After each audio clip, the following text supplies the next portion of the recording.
Welcome to the Spirit of Truth podcast. Joining us today is Larry Geis. We're going to get into the whole history of the Urantia Book movement and get into Larry's spiritual journey with the Urantia Book. So stick around, it's going to be good.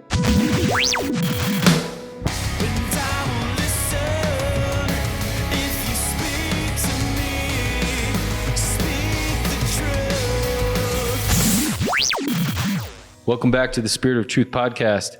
Joining us today is my good friend, Larry Geis. Larry, welcome. Thank you so much for joining us. Hey, Derek, thanks. It's great to be here again. Yeah, man, we've had nothing but fun hanging out together. Yeah. We were blessed enough to celebrate Jesus' birthday yesterday together. That was awesome.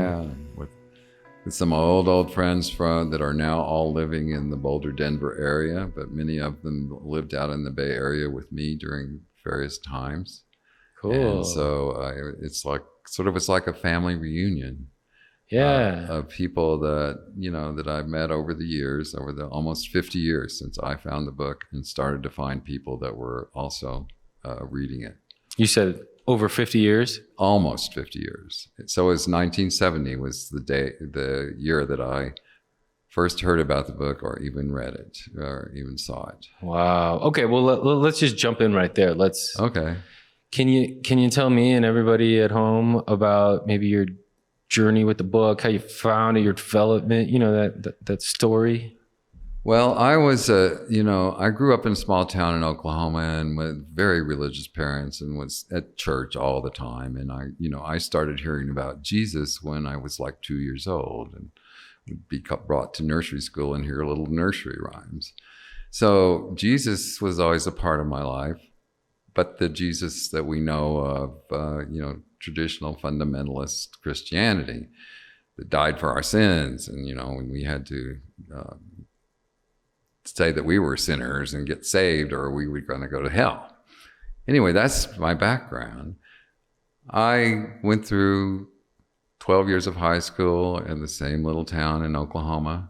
I went to 5 years of school and graduate school at University of Oklahoma. Then I decided I wanted to get out of Oklahoma. So I went to work in New Orleans as a CPA for Arthur Andersen and Company. Oh, cool. It's the great Arthur Andersen Company that went under when Enron went under. Well, they became Accenture. Well, they became, they spun off the non-accounting part of their, non-auditing part of their thing. So everybody wouldn't have to go find other jobs. Oh, right. Yeah, but see, I left them after 5 years. And I left them because I started to be on a spiritual search. And I will admit that certain psychedelic drugs and things like that had a lot to do with my decision to drop out as a late blooming hippie. So I decided to drop out. And I finally decided to move to San Francisco because I'd gone to visit there. Actually, right after I took my first acid trip, I went the night before I left. My roommate gave me some acid, and so I arrived in San Francisco with my mind completely blown for a 2-week vacation. And so I decided to go back, and then I eventually quit. And so here I am driving across the country with 2 other guys in a Volkswagen bus, with an ice chest and an 8-track player, and we're listening to the Abbey Road, the Beatles' Abbey Road had just come out. That was the hot record of the time. We made tapes for the 8-track player.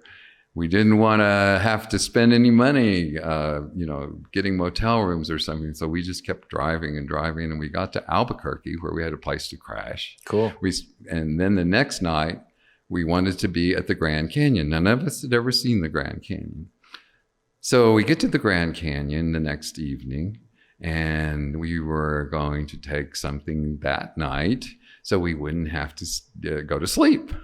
And so we decided to go to the north rim of the canyon, even though we didn't realize how far out of the way that was. Yeah. So we got there kind of late for what we wanted to do, and we gobbled down this stuff, and we drove even to we didn't want to be around these people, right? And so we found a pretty remote spot, And it was about, I don't know, 5 or 6 o'clock in the afternoon in an August day. And right in this parking lot that we were at, because you had to walk maybe half a mile almost to get to the edge of the canyon, And so there was a sign in the parking lot, though, that said, beware of severe thunderstorms in the summer. Oh, Well, so we saw this sign. Well, not flash floods, severe thunderstorm. We were up at 8,000 feet. Oh, yeah, you're not going to flood it out. Yeah. Oh, you were on the rim. We were on the rim at 8,000 feet on the top, on the north rim, 6,000 feet on the south rim, and 2,000 feet at the bottom, right? So I have kind of this reverse of vertigo kind of thing. I'm like a cat. I like to get out on the edge and find a place and sit and look out over infinity. So here I am coming up on the drug and having my mind blown by the vastness of the canyon, and sitting on this, I found this wonderful little ledge to sit on, and I'm looking down and there's an airplane flying down below me, right? And then sure enough, here's thunderstorms building up in the canyon, right? Mm-hmm. Because the heat rises up from the floor of the canyon every day and creates weather inside of it. Mm-hmm. So as it hits the colder air up at 10,000 feet, and it starts to churn around and, thunder and lightning. So sure enough, here's a thunderstorm sort of drifting along, and I'm starting to hear thunder, and then I hear the echo of the thunder off the walls of the canyon, which was a unique sound, right? Well, the next thing I know, my friends come by. They said, "Don't you think we better get back to the car because it looks like it's going to rain and it starts to spit and like that?" And I said, "You guys go on, because I don't care if I get wet. I want to experience more of this." Well, they leave, and the next thing I know, crack! There is a bolt of lightning strikes so close to me that I'm afraid that if I stand up, I'm going to be fried, just like these trees, what's left of them up there at that area. Right. So then the storm just sort of drifts across this great open space and crashes into the side of the canyon, right? All I could do was just get down and stick my, kind of get into a fetal position and put my back to it. And in my state of mind at that point, I couldn't see how I could not be washed off into the canyon, just like a fly on the wall being squirted with a garden hose or something like that, right? Now, I probably wasn't in that much danger, but in my mind, I was scared to death. Yeah, you're freaking out. And in the book, it says, fear can kill. What happens is you just so overamp yourself on adrenaline that you can kill yourself from just plain fear. Wow. Well, I was in that state, and in that state, I essentially had a near-death experience. And I said, "Okay, God, this is it. Let's go. I'm ready. Let's go." This is, I was looking for God anyway. I was looking for God in these drug experiences. Right. Yeah. And so what I did was I met the God of my youth. I met the God of thunder and lightning and volcanic, activity, and this really angry God. You right? met Yahweh. I met Yahweh, right? And then, I met Yahweh, but that's not God, right? That wasn't God.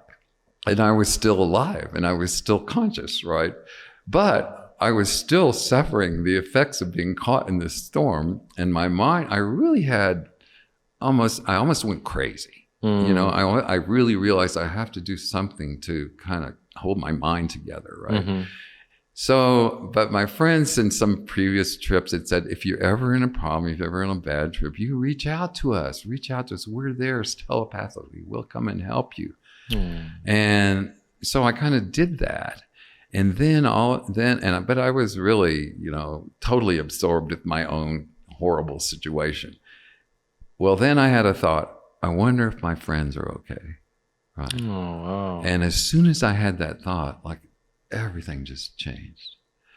And all of a sudden, everything was peace and love and beauty. And the storm had sort of passed, right? Just, it was over. It was just an isolated little thunderstorm. And then I realized it was safe to get up and go back to the car. So I did, and I took off all of my clothes because I was soaked, absolutely soaked to the skin, even though I'd been, and jumped in the car. I couldn't talk.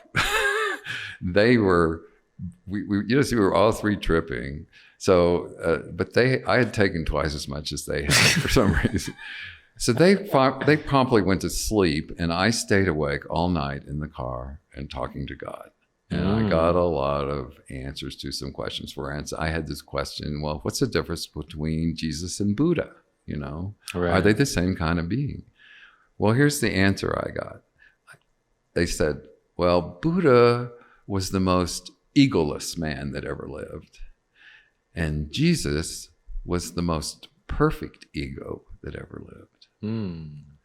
So that was my answer about who is God, who is Jesus, who is Buddha at that time.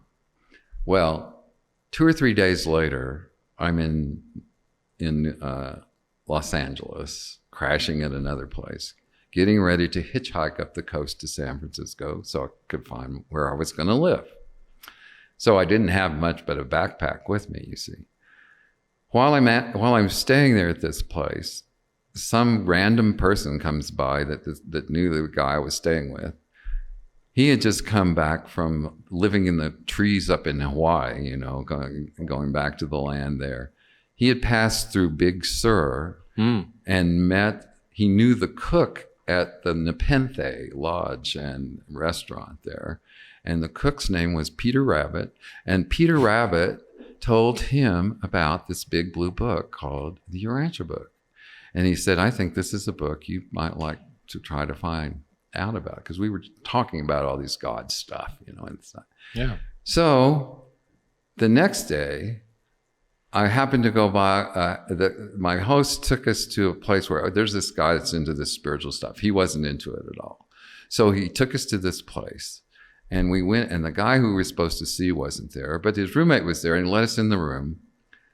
And there on the coffee table was a copy of the Urantia Book. And the guy said, oh, there's that book I was telling you about.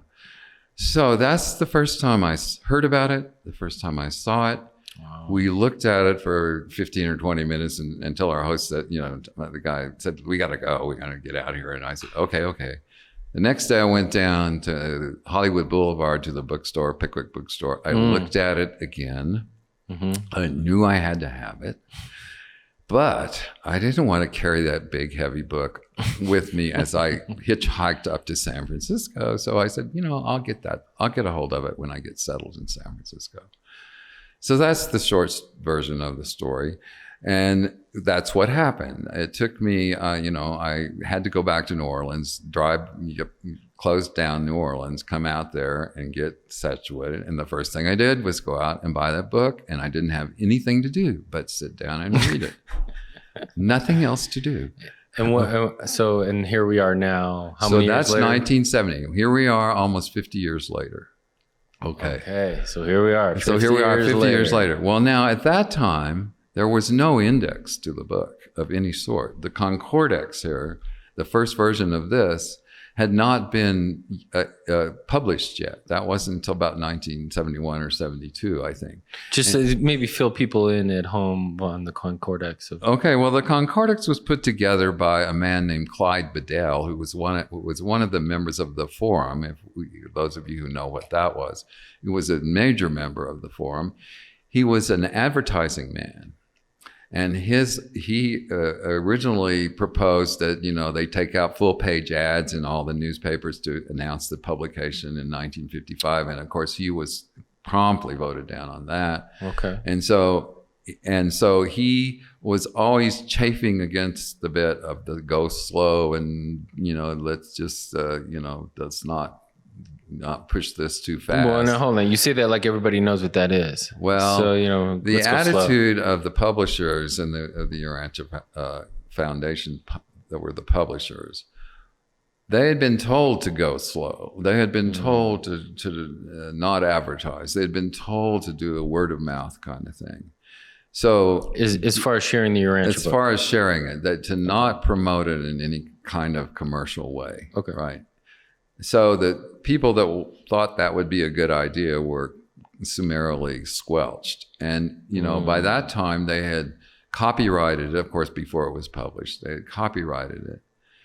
They hadn't trademarked the 3 concentric circles or the word Urantia yet, but they had the copyright. And their attitude about the copyright from 1955 on was, you can't even get up in a speech and quote this book without asking our permission. Whoa. As to how you're going, what context you're going to put it in, what you're going to quote. You definitely cannot put it in print without sending it to us ahead of time. This included all the meetings that people were having around the workshops and in all these years. You had to send everything you were going to get up and say to them, and they had to read it and decide whether you could do it or not. That was the attitude that when we came in, I say we, there were quite a lot of us. There was a big spike in 1968, 69, and 70. If you look at book sales, they were going like this. And then 68, 69, 70, they went, and then it went back to that. And why was that? That was just the times. Well, I think it was psychedelic drugs. All right. It opened a lot of people up to questioning, what they had seen as normal reality. And and people who had any kind of spiritual background would, in their psychedelic explorations, usually look for God or ask questions about God and the nature of God, or who Jesus, just like I had, right? Yeah, the feeling that there's something more. The feeling that there's something more, right? So so that's when people like John Hay and Mo Siegel and me and quite a number of people, we can trace our times to the late 60s, early 70s. Okay. Yeah. That little book that Saskia Revorg did, How I Found the Urantia Book. If you go through there and you see the names of the people and when they found the book, and you can and where they are now today, 50 years later. Yeah, Saskia does a great job. Yeah. Her and her partner Matthew, they do great work too. So then after reading it for a couple of months, and as I said, since there was no index and there was no internet and there was no way to search anything, and it was just this mysterious book, and it didn't have an index in it. All it had was this table of contents. So the only way you could really figure out what was going on in it is just to keep reading it. So I read around. I didn't read from the front to the back. I read around, and they had the dust cover on it, and it had some really exotic excerpts. And I read about Adam and Eve, and I read about the Lucifer Rebellion, and I read about the Reserve Corps of Destiny, and I read things like that. And then I wanted to know more, and so I just kept reading. Well, then I saw the last part was about Jesus, and I thought, well, I don't need to know about Jesus. That's all I ever heard about for the last 25 years, right? Okay. Yeah. Well, I'm the opposite. I'm like when I read the first parts of the Urantia book, I was like, oh wow, this is almost like confirmation.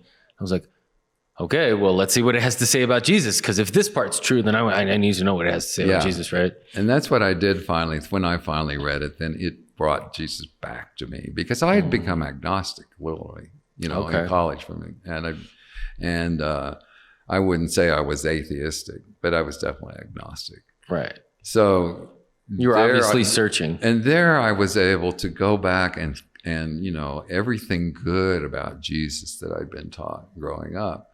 But of course I realized that they're all caught up in the atonement doctrine. So, I came off as like, oh my God, you don't know what you're talking about, now to my parents and things like that. And they were quite concerned that I had, I was found something that was satanic or something like that. Yeah. There was too much love in our family for them to ever disown me or anything like that. But still, nonetheless, there was an ideological struggle between the messages of anything course. Outside of the scripture. Right. Oh, yeah, that was just, They didn't study anything but the Reader's Digest. Now, that must have been something that you've had to deal with or let me put it this way. You've had good perspective of seeing from when you first found the Urantia book, what you were up against as far as, this is from the devil or whatever, to now. Mm-hmm. And then, as you said, you coming up through the 60s, the 70s, psychedelics, humanistic movements, all sorts of things. That's right. Buddhism, karma, everything coming through. And I was in San Francisco when all the gurus started coming to the East, right? They would come there first and put on programs, and, the Sikhs, the Hindus, Swami Satchidananda. So going back how do you feel with the window? What's the window? How open is the window for the Urantia book to take hold again? Because, you just said the 60s and 70s was a good opportunity for that. How about now compared to, there isn't as much, I would say, that's like staunch fighting conservatism against it also either. There isn't. Okay. There is in the way of this neo-fundamentalism political movement. Okay. That to me is more dangerous than it was back then. You see, because they had not politicized the churches back then. The churches didn't get politicized till the Reagan era. Okay, and before that, you didn't talk about politics in church, or you could lose your nonprofit status. So the churches themselves didn't even speak to issues. That was a personal thing. You went in the voting booth, and that was your personal thing. So in some ways, it's better because there's a lot more, acceptance, let's say, in liberal Protestantism and things like that. But they're still not open to throwing out the atonement doctrine, because that's the basis of Christianity. Well, that's going to take a little while. Yeah, we don't need to go into that. No, we don't really. I think everybody listening to this is aware of that problem or in that situation. Yeah. But let's go back to now 1971 and 72, whatever. So I get back to San Francisco, and I start the place where I bought the book. I went back there and I looked on the bulletin board, and there was this little note said, "Urantia book reader, call such and such a number." I never thought to contact the publisher of this book, Urantia Foundation. I mean, they didn't have an address. They had maybe 533 Diversity Parkway, but they didn't have a telephone number in the book, and they didn't have any way to contact, really, And they weren't really looking for people to contact them. They didn't have the people to deal with it, even back then. Okay. You see what I mean? Yeah. And so I called that number. Well, that happened to be the man named Jim Kimmel. Okay. And Jim Kimmel is famous, and he died, God rest his soul, a couple of years ago, in the last year or so. He was a champion of marijuana usage. And he founded his own church called the Religion of Jesus Church, and marijuana was a sacrament in that church. Really? Yes. Wow. It still exists today. The church does? Yes. Okay. Where's its central location? He was in the town of Sonoma at that time. Oh, he's in Arizona. Quite soon after that, by 72 or 3 or 4, he had moved to the island of Kauai. Oh, yeah. There's a group of Urantia. So he had the Religion of Jesus Church and School, which was in an old Seventh-day Adventist schoolhouse that he lived in on a couple of 3 acres of land. And all these surfers and hippies and other kinds of people hung around there. There would be 20 or 30 people. They read the book every day. They smoked a lot of ganja. What was their sacrament? That was their sacrament. Right. Jim actually got set up and busted and sent away to prison because he would not compromise, and he would not try to hide what he did. It was a different time. It was a different time. Here we are in Colorado. Now here we are in Colorado, and I'm from California, and it's completely legal now in those 2 states, at least, and other states too. So, but it definitely was those drugs, those kinds of mind-altering drugs were definitely a major part of why I am and who I am now.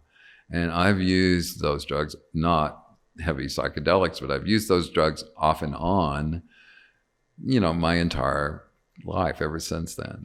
Well, then when someone talks to you about, I know you've used psychedelic drugs, but yet you're an advocate for spirituality, then, maybe you were just hallucinating, man. Like maybe your brain's a little wacky. Maybe I was, but what's real is what plays out in your life. Right. So once I understood what the book was, I made a pledge to God. This is going to be the foremost thing in my life, no matter what else I do. Okay. Now, I soon became very disillusioned that there was no socialized way of doing anything. And for some reason, even though I was right there in San Francisco, I didn't contact the Family of God Foundation right across right across the bay in Berkeley. And they were there. In fact, the Family of God Foundation was formed in 1970.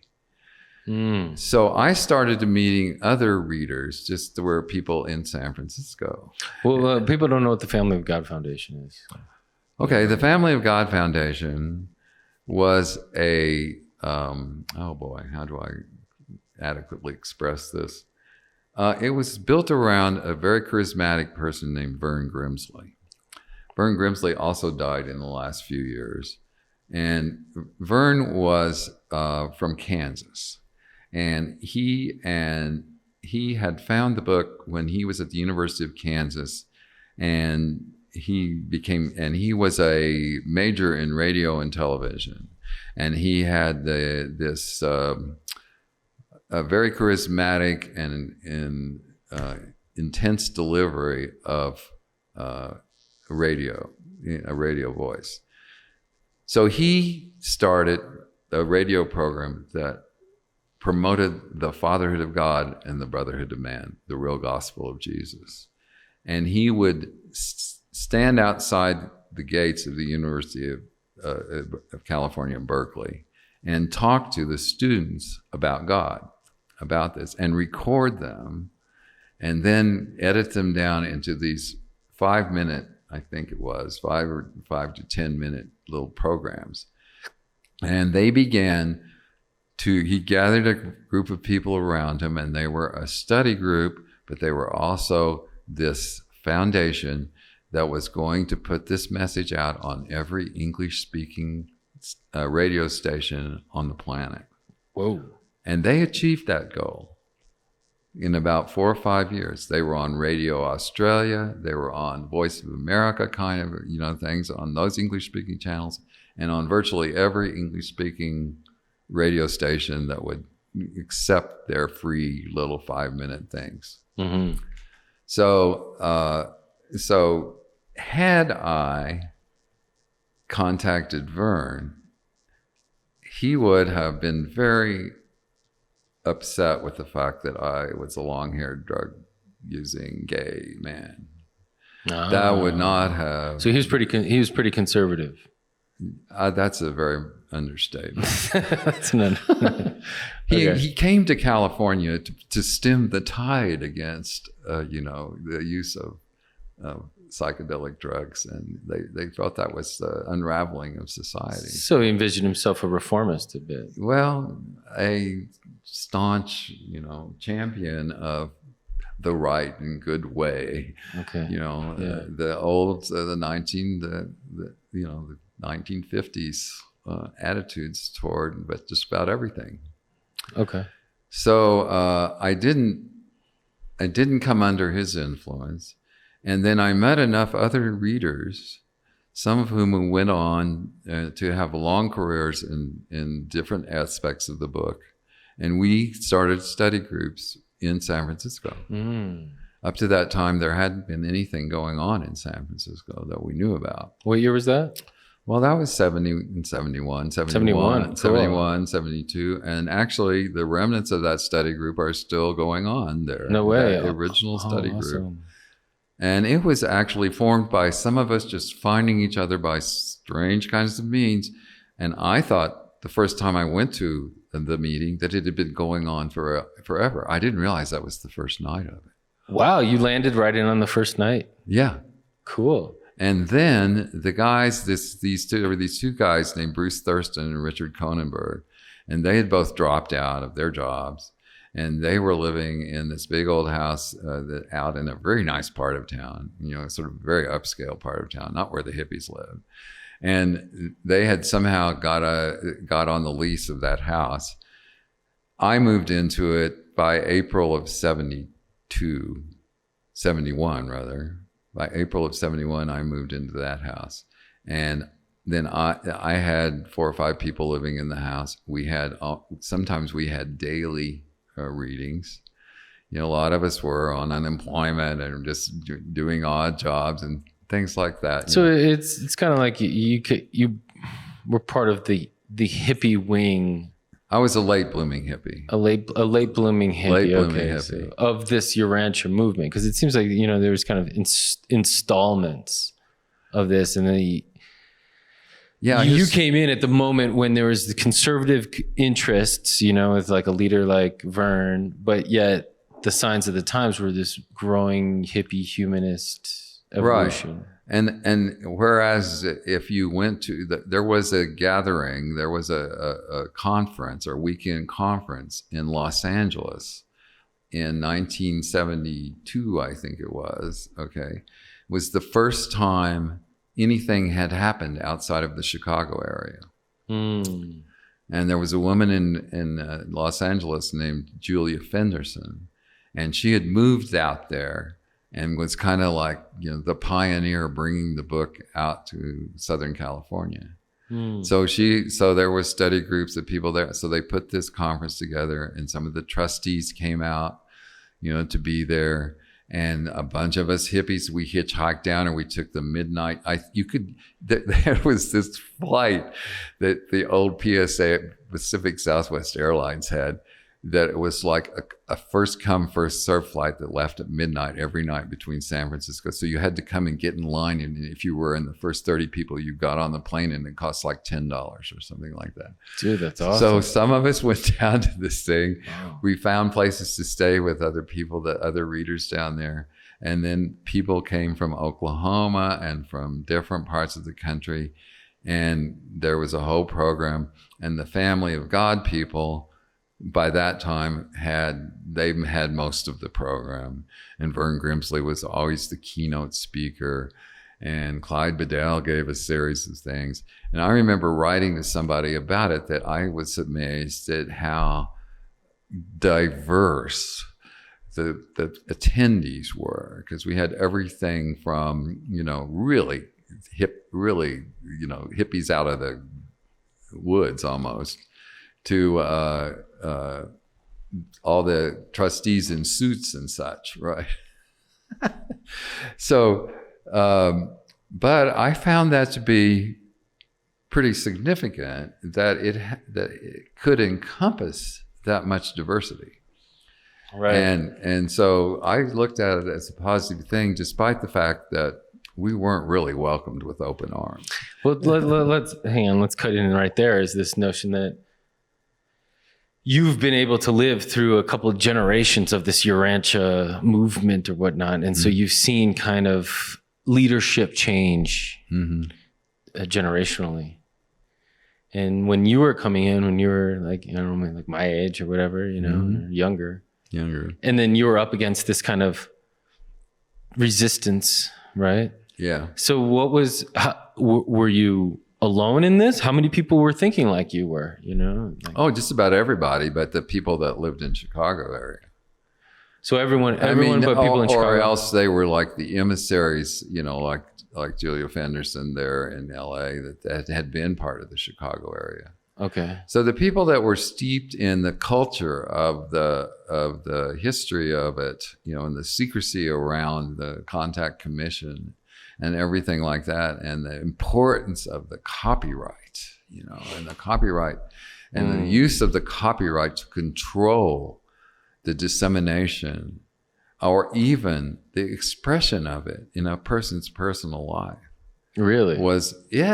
It was being used to try to control individuality. They had been warned, supposedly, by messages about ultra-individualists, and they were so afraid of people coming and attaching themselves to the movement for their own personal aggrandizement. Right.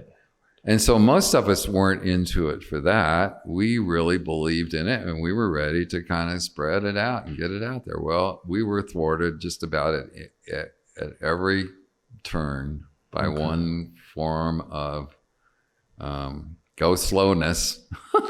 Go slowness. Well, be quiet, people were go getting back. even sued back then, right?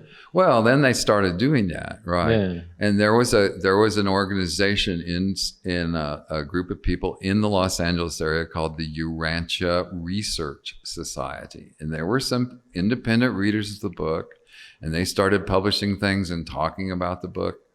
They shut them down. Huh? They said you can't use that word Urantia. You can't quote it like that. You can't without our permission. When was this? That was 72. 72. And how long did that treatment last for? That behavior? Until the copyright was open? Yeah, essentially till the copyright, the copyright went into the public domain for a while, then let back out of the public domain, then ultimately, finally into the public domain, with the publication of the Jesus and New Revelation, the part 4. Right. And so this big book here, this Urantia Papers, this guy published that, and that's an illegal book. I mean, that Rebel book. That book was never supposed to see the light of day. Okay. And so there's certain people that had gotten copies of it and didn't destroy it, but the Urantia Foundation took all of his copies and destroyed them. Oh, wow. Because they only wanted their book, in the format that it is. So when this woman named Kristen Mahara painstakingly scanned in every page of the book and then used the folio views to create an online index and started giving it away for free, they sued her. Oh, right. And she won in court for a while where they declared it in the public domain. Okay. But they appealed that to the higher court, and the higher court reversed that decision. In the meantime, let's see, we need to go back and talk about the split. Uh-oh. Dun, dun, dun, dun, dun. Okay. Because let's go back and talk about this. I'm getting a little ahead of myself here, but the split came about. Here's how the thing got set up. So we had the Urantia Foundation, which was 5 trustees elected for life, and they could only appoint their successors. It was the most undemocratic organization possible. And that was for a reason, because they didn't want to become a political football in any kind of way. Right? Okay. So the idea behind it was not bad, but the idea that you put that kind of, what is it? Absolute power corrupts absolutely. We saw that played out. We saw that played out in the Urantia movement about as much as you could possibly see it. That's interesting, because it's like, as much as maybe it can be disappointing, it's also kind of unique that it's not many people who get an opportunity to see the beginnings of a revelation. That's right. That's right. And there was so much secrecy around that process up to 1955, right? The forum and all those kinds of things. So I don't want to get into that history here. That's for some other time. But the secrecy around it that crept over into and still exists to some extent in the movement itself. Yeah. This idea that there's certain secrets, there's certain things that just the general public can't know about. They can't handle it? They can't handle it. Okay. Or they won't know how to handle it. Or they'll go around and talk about it too much. Or just us, we can handle it, but they're not ready. Yeah, those people out there, the outer circles, they're just not ready. They're not ready. Yeah. So I still see remnants of that, right? Although it's so much different now. Okay. Yeah. So let's talk about the split.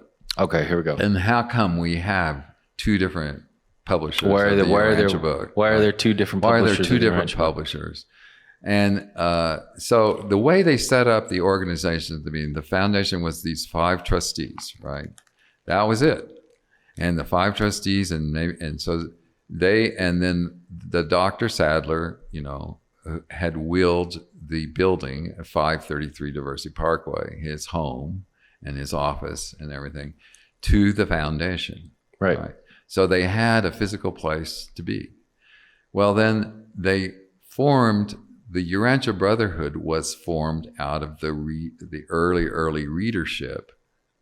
The foundation later claimed they formed the Brotherhood, but they really didn't. It was just the readers around it, the people that had been in the forum who had read the stuff in manuscript. And they said, we need a social organization of some sort.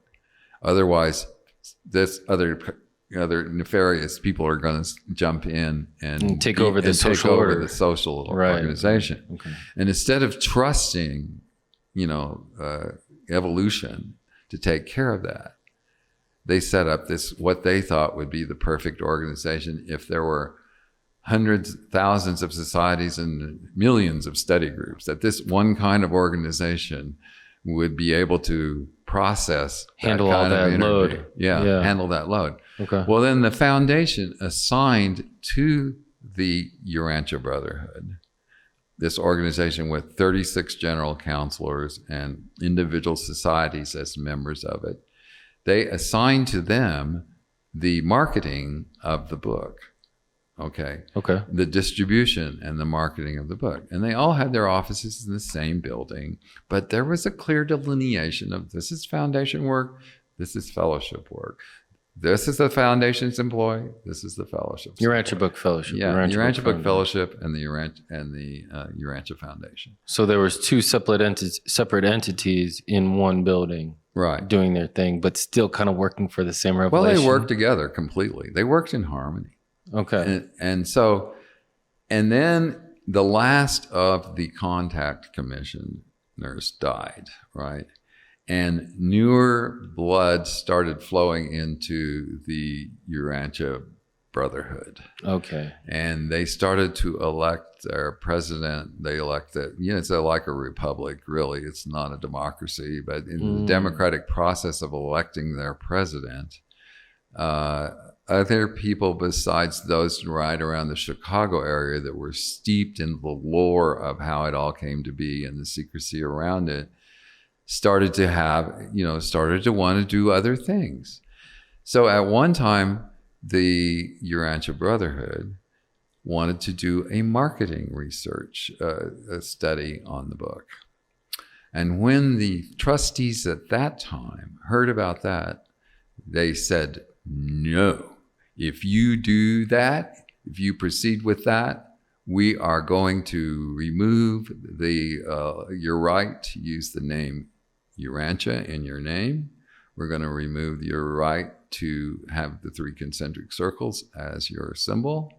We're going to kick you out of 533 Diversity Parkway. You get shunned, essentially. Be shunned. Right. Well, that happened. Okay.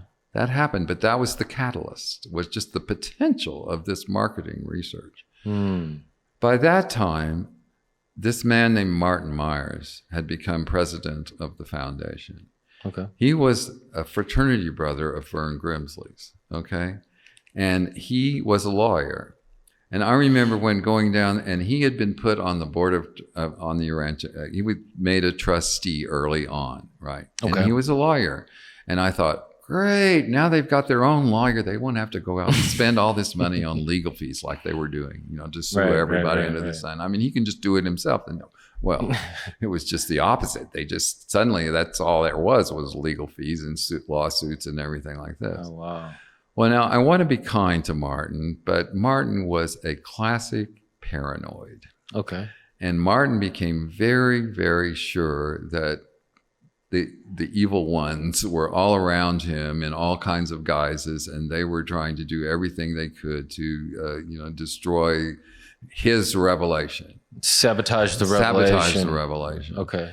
So he summarily cleaned house at 533 Diversity Parkway, And not just the foundation was out, but all the other people who had ever worked there, and the janitor and everybody like that, all the people that had ever volunteered or worked there were suspect. I mean, this sounds funny, but it was tragic. Yeah, I can imagine. Because he was, nothing could touch him. Really? And so when the split happened, when that actually happened, 3 of the 5 trustees resigned in protest. However, they didn't make a big reason about why they were resigning, but everybody knew it. Yeah. Well, Martin immediately put another one of his fraternity brothers on the board, and he put other people on the board who were simpatico with his position. Sure. Right. So he entrenched his status there. And then, I don't know, all mayhem kind of became unleashed. It's interesting that, because there were 3 of these 4 Kansas fraternity brothers that were trustees. So 3 guys came from the University of Kansas: Vern, Martin, Myers. 4, actually 5, but there were 4 that really played. There were 3 were trustees, and Vern, who was never a trustee. But he had a lot of influence. Oh, Vern had the most influence. He was the example of the kind of person a Urantia book reader should be. You see what I mean? Quote unquote. Quote unquote. Right. Yeah, he didn't do drugs, and he didn't wear long hair, and he was very upstanding and whatever. Right. So let's see. Well, so eventually, the fraternity brothers that were put on the Urantia Foundation realized that Martin had to go. Oh. And so they had to forcibly remove him. Wow. And then the process of removing a trustee under their declaration of trust meant that they would meet quarterly, but they had to meet, I think, 3 different times and vote that trustee was going to have to leave. So it took them procedurally a long time. And of course, Martin resisted, he just saw the whole thing closing in on him. Sure. And he filed lawsuits to be reinstated and all like that. And I never know what happened.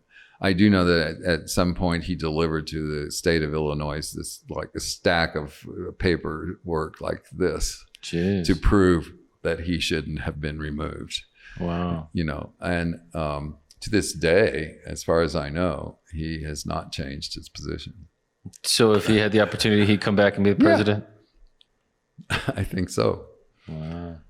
Now, I only barely knew him personally, so a lot of this is just how I'm observing it from knowing the people that were acting in it, right? Well, yeah. Well, I get that, and I appreciate that, but I also appreciate the perspective of the changing of the times and viewpoint of, as you said, quote unquote, a good Urantia book reader is something that fit a certain cast at that time.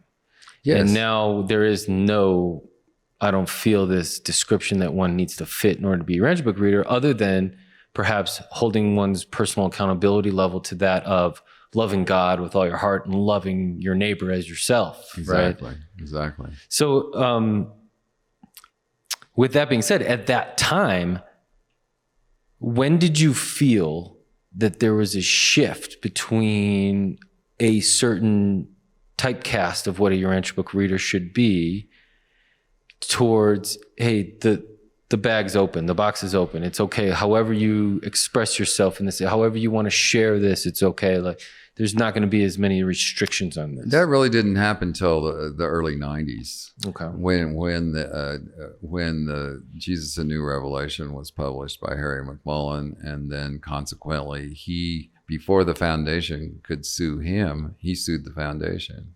And it put them in the courts in Oklahoma and in that district where he had a better chance of winning his case.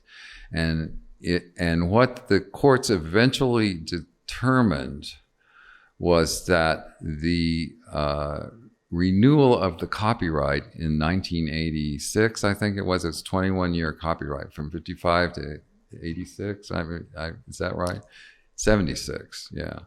But that renewal was invalid because the sleeping subject, who they decided was actually the author of the book. Oh, interesting. And they accepted the fact that the author was not human. Right. But that the closest thing they had was the sleeping subject, right? And that the sleeping subject, because he was anonymous, had never given the rights to the Urantia Foundation, right, to be to own the copyright. So that while they could have a copyright for the first period, their subsequent renewal of it was invalid. Okay. And so that's how it became invalid. Now, in my estimation, the real authors of the Urantia book under law are the midway creatures, who are really human beings, right? But they don't have legal rights. But they don't have legal rights. I mean, and we don't have jurisdiction over them either, right? You see what I mean? Unless they choose to let us. But so it's kind of ironic at that. It wasn't until really the book went into the public domain that people felt free, that this is no longer trying to be controlled by, the powers that be in Chicago. Now that didn't stop the attempt to control the readership. Okay. But they didn't have what they needed to really intimidate people with it. You see what I mean? Okay. And so now it was a matter of like, do you believe that that we were told this to do this, and that forever and ever we're not supposed to do this, or we are supposed to do this, or these so-called mandates that were the messages given to the forum by the revelators and by the midway creatures and everything like that at the time.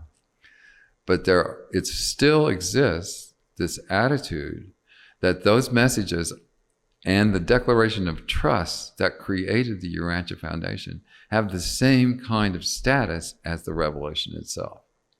Yeah. Now, for me, I can't see the logic in that, because that creates a de facto priesthood, which the book preaches against. The only way that's going to get transferred to the next generation is through some kind of priesthood or printed material or something like that that's more than what's in the book. Right. So we still kind of like deal with those attitudes. Yeah, those attitudes are kind of in every movement, though. Yeah, too. well, right. There's always the conservatives and the liberals, plus the progressives and the and plus we're the inner circle. It all comes through us, and they're not ready, or we'll tell you when more information comes in. Right.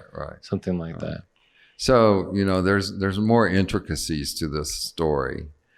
Now it's interesting about Vern Grimsley. In some way, the book talks about the new and greater John the Baptist. Right. In some ways, I think Vern Grimsley was the new and greater John the Baptist. Really? Because he proclaimed to the entire world, in English at least, the fatherhood of God and the brotherhood of man. Yeah. The basic gospel, right? Right. And that was it. I mean, there was no more about spiritual growth or anything like that. Let's just get that message out there, and everything else will take care of itself. Right. Well, after the last contact commissioner, Emma Christensen, died, it created this kind of vacuum where Martin Myers was there in the foundation, and Vern had his thing going on in California.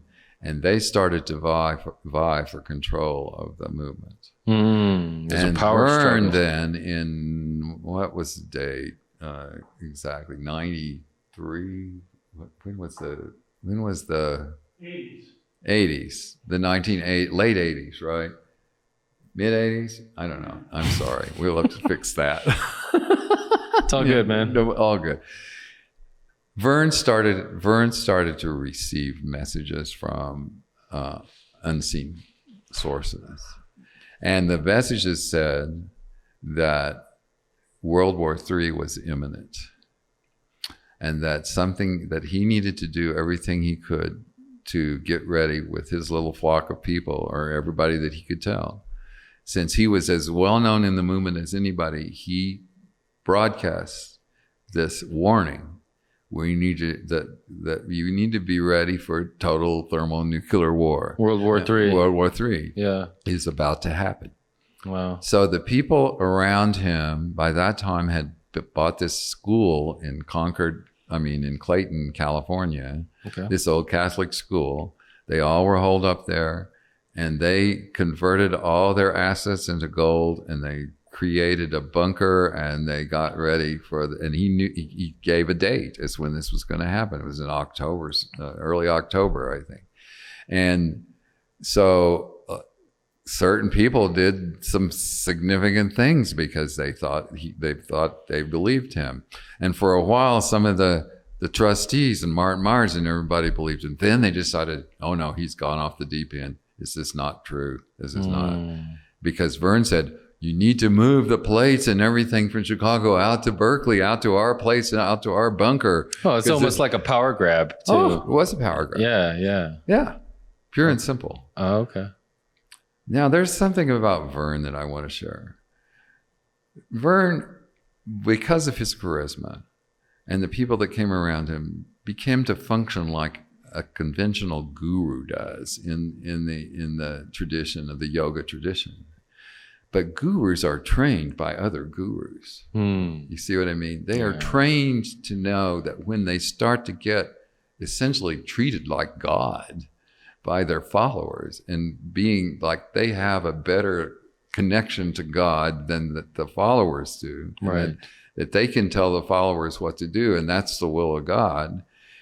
That sets up a kind of an energy flow from them to him that had the same effect, I think, as psychedelic drugs have on a person's mind. Okay. And he, being so fearful of that kind of experience, right, was not prepared for the kind of tricks that your mind can play on you when you go into the expanded states of consciousness and you're not really trained to handle it. So essentially what you're saying is that his spiritual experiences perhaps triggered him in a way that he could have been more prepared for if he had been well versed in a mind-altering, expanding environment to begin with? Yeah, I think so. I think he would have known more about how your mind can play tricks on you. You see what I mean? Okay. That's okay. all. Right. That's right. all my right. point is. Gotcha. Right? Gotcha. So, and I'm not sure Verne didn't have some kind of initial. A legitimate connection. A legitimate warning from the higher ups. I'm not sure. Okay. It was shown later, after years and years later, that we were very close to World War III at the time. Right. But we didn't know about it. Right. It was another Cuban Missile Crisis that never achieved the level of public awareness. Right. A certain tension that didn't boil over. Certain tension, it didn't totally boil over. It was. So in that way, he was somewhat vindicated.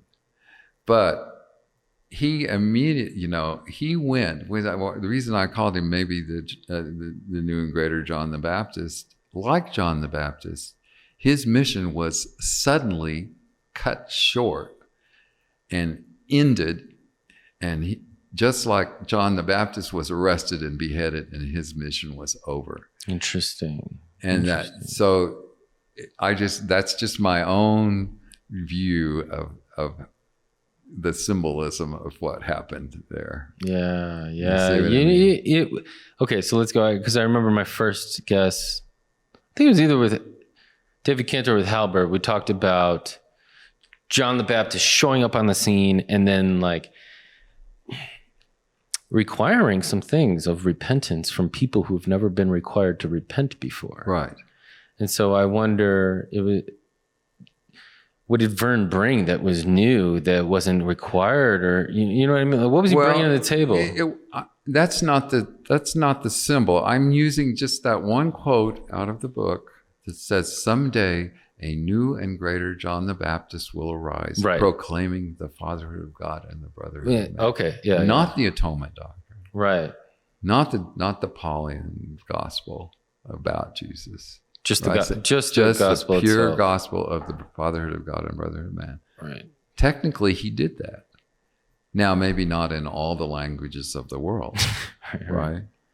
But at least in the English language, he achieved it. Well, let me ask you this: like,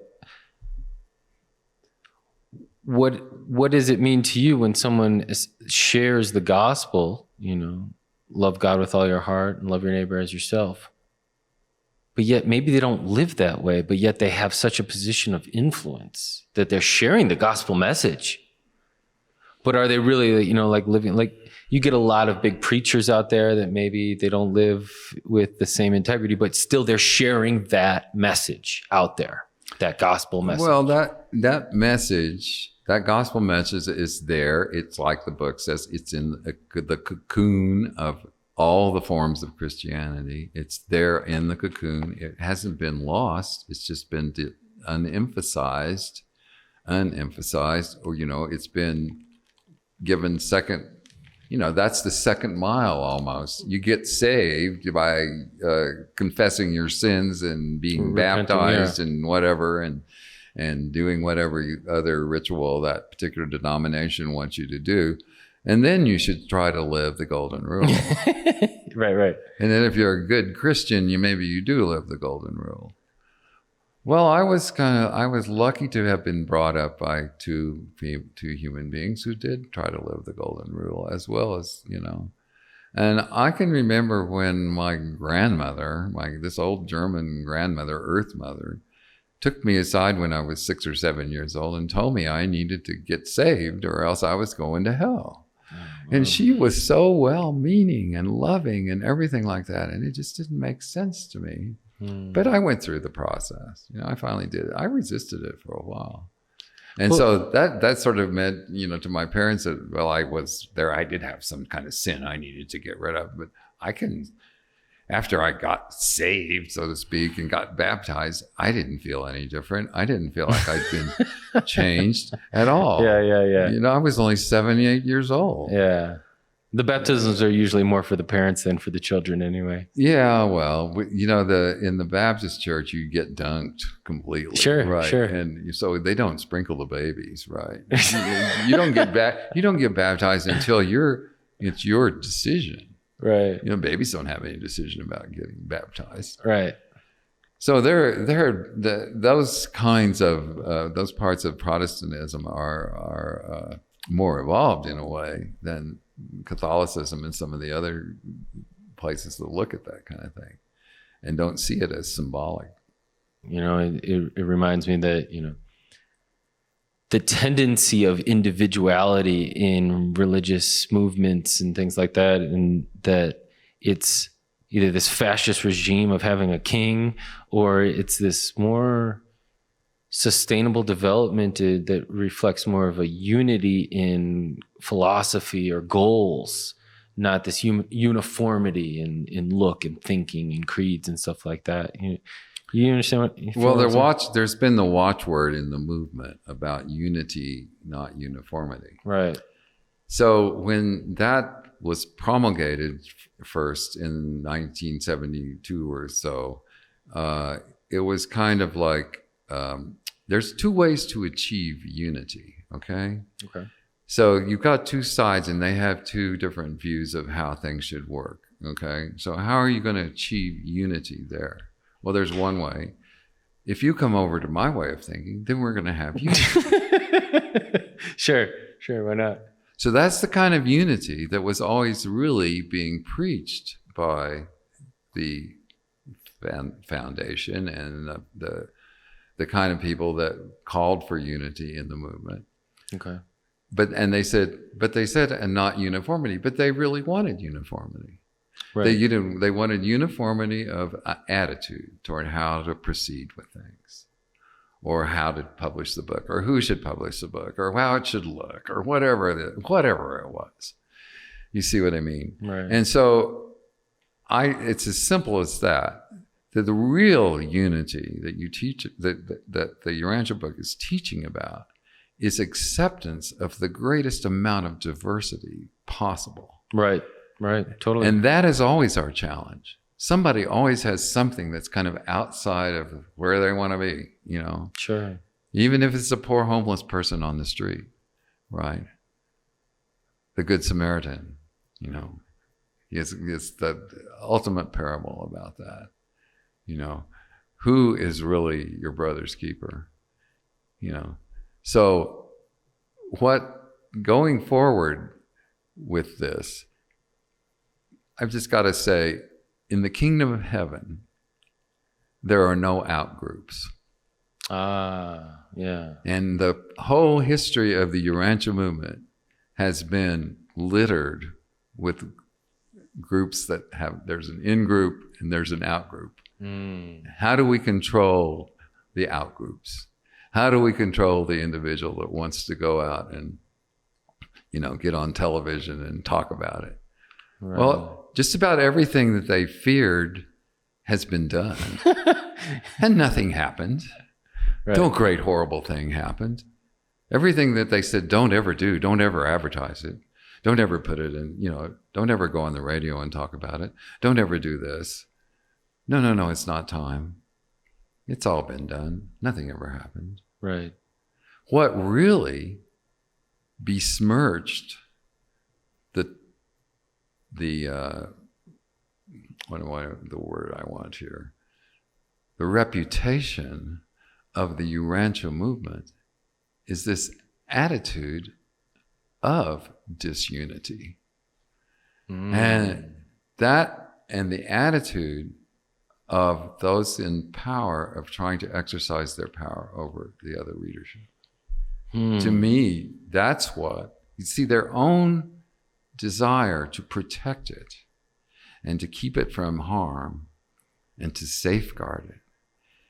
The methods that they used brought more ignominy, what is that word? You know, yeah, on the whole movement. Well, it reminds me of an overprotective parent, and then next thing you know, that overprotective parent is now the villain. That's right. You know, because you're blocking the expression from that individual from experiencing that. Right. And the lack of the trust that each one of us has that thought adjuster inside of us, and each one of us has our own destiny. And our challenge as individual readers meeting other readers or other pilgrims on the road to paradise is to understand where they're coming from and why they are like they are. And are they manifesting the fruits of the Spirit? Are they practicing the golden rule? Other than that, it's not for us to judge. Okay. Amen. Well, that's awesome, Larry. Thank you. I appreciate it, man. And as always, it's nothing but fun when you come out and we get to hang out, man. It's been great hanging out here. Thanks so much for coming out here and hanging out with us. And well, Derek's been great, and I'm so excited about this whole process that you're starting here with this oral history kind of thing, and exploration into the finer how to live it, how to put this book into your living reality. Yeah. You know, I never worried too much about, am I doing the will of God? I just told God from the beginning, look, I'm going to try as hard as I can to do your will. And just know that, and God knows that. And after that, you just shouldn't even worry about if you're doing the will of God or not, because you only probably know in retrospect. Yeah, amen. I feel like decide to do the will of God and then take your salvation for granted and just let it go. Exactly. Let it ride and jump on that wave. Yeah. Well, thanks, Larry. You're the man, and I can't wait to see you again. You, Derek. And God bless, and good luck with everything, man, and God bless always. All right. And thank you guys for joining the Spirit of Truth podcast one more time. Stay tuned for following weeks. We're going to have a bunch of great episodes for you. So God bless. Thank you. Thanks again, Larry. All right.